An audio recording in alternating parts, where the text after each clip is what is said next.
সরস্বতী আরে লয়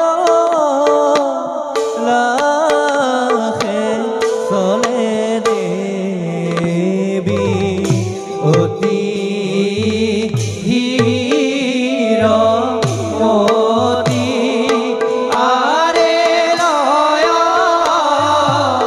লাখে চলে দেবী অতি ধীর মতি আরে এহি মতে পাইলা গয়া সভা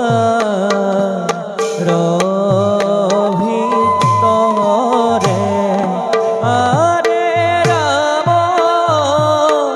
হরি রাম হরি বোলা হরে বনলে আরে রাম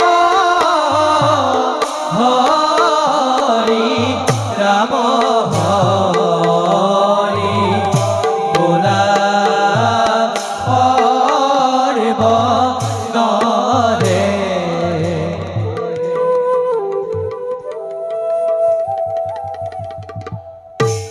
আয় হরস্বতী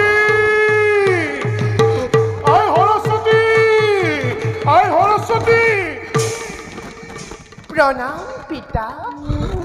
দীর্ঘজীবী হোৱাই দীৰ্ঘজীৱী হোৱা আয় সৰস্বতী পিতা এই পৃথিৱীত মহাপ্ৰলয় হ'বলৈ আৰু বেছি দিন নাই মোৰ পুত্ৰ নাৰদৰ চক্ৰান্তত পৰি লক্ষ্মীয়ে একে ভীষণ দৈত্যৰ সৃষ্টি কৰিলে সি এতিয়া সমগ্ৰ পৃথিৱী তল ওপৰ কৰি ফুৰিছে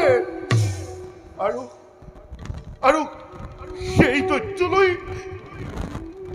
দৈত্যলৈ তোক বিবাহ দিম বুলি লক্ষ্মীয়ে দৈত্যৰ আগত কৰিছে প্ৰতিজ্ঞা সি এতিয়া তোক বিচাৰি ফুৰিছে তই ইয়াত এখন্তেকো নাথাকিবি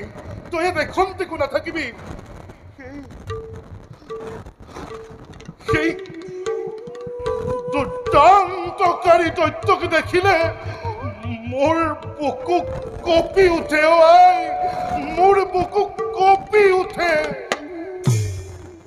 পিতা লক্ষ্মী মোৰ ওপৰত কিয় হিংসাৰ ভাৱ উদয় হ'ল? মইতো লক্ষ্মীক কোনো দুখ কৰা নাই।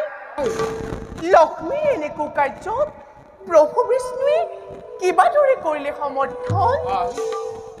বিষ্ণুৱে এইবোৰ গমকে নাপায় আমি তিনিওজন মিলি মহাপ্ৰলয়ৰ বিষয়ে গোপনে আলোচনা কৰি আছিলো অৱশ্যে এই কথাৰ সম্ভেদ পাই বিষ্ণু লক্ষ্মীৰ সমে আলোচনা কৰিবলৈ গৈছে পিতা লক্ষ্মীয়ে মোৰ ওপৰত যি ঘৃণনীয় কাৰ্যত লিপ্ত হ'ল মই আৰু সহ্য কৰি নাথাকিম পিতা। শুনা পিতা যদি মই তোমাৰ কন্যা সৰস্বতী হওঁ চাবা পিতা লক্ষ্মীয়ে মোৰ বুকুলৈ চেপাত ব্ৰহ্মশেল নিক্ষেপ কৰিছে সেই ব্ৰহ্মশেল মই লক্ষ্মীৰ বুকুলৈ উভতাই পঠাই তেতিয়া বুজিব লক্ষ্মী এই জগতত লক্ষ্মী শ্ৰেষ্ঠ নে সৰস্বতী শ্ৰেষ্ঠ? নহয় আই এতিয়া সেইবোৰ কৰিবৰ সময় নাই সেই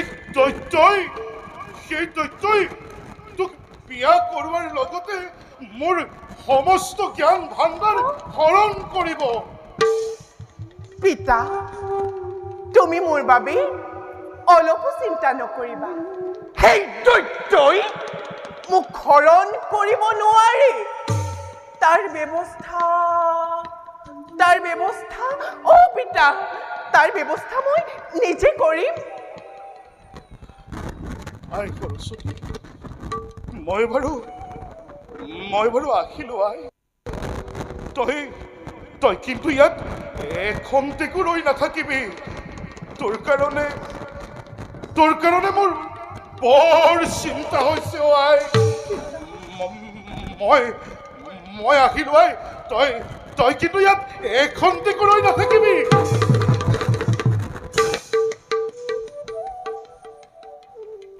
লক্ষ্মী, এইবাৰ তুমি সাৱধান। তুমি প্ৰভু বিষ্ণুৰ পত্নী বুলি গৰ্ভৱতী ধৰ্ম কাৰ্য পাহৰি পেলাইছা। তুমি মোক দৈত্যলৈ বিয়া দিয়াৰ প্ৰস্তাৱ দি এই জগতবাসীৰ আগত সেও জ্ঞান কৰাইছা। সৰস্বতী ইমান বুদ্ধিহীনা নাৰী নহয় যে কাৰোবাৰ চক্ৰান্ত মতে কাম কৰি যাব। চাও বাৰু লক্ষ্মী, তুমি মোক কেনেকৈ দৈত্যলৈ বিবাহ দিয়া। লক্ষ্মী, মই চাম ভালদৰে তুমি মোক কেনেকৈ দৈত্যলৈ বিবাহ দিয়া।